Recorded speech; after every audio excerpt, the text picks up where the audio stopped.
Beleza, chegamos aqui no nosso destino, no meio do nosso percurso, uma pequena cachoeirazinha aqui, meio do nada, ninguém,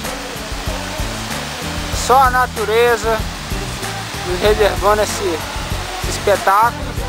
Só que eis que de repente, um restaurantezinho vazio, tá ali só os xisteístas safados, cabras safadistas ali, tirando a roupa para dar um mergulho. É, compadre.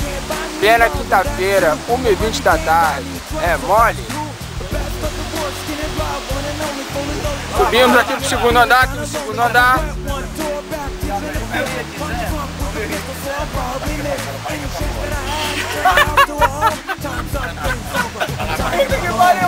Faz de novo. Vamos, cara, mano. Vai lá, inspira e respira. De lado, todos três de lado. De lado. Barriga pra fora, todo mundo. Não, pode estar bem, ué.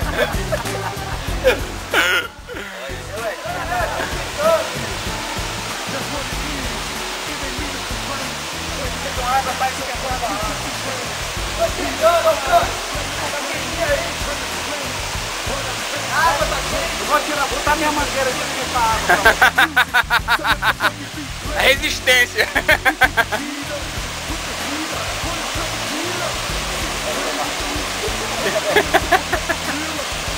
Olha eu aqui, pô.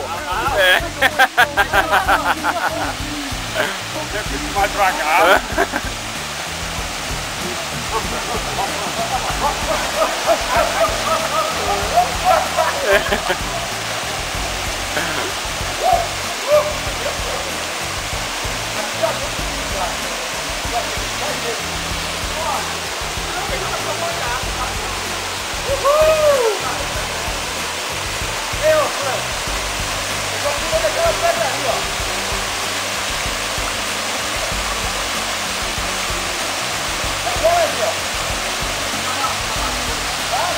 Catilanga contando mentira, dizendo que pulou de cima dessa pedra ali.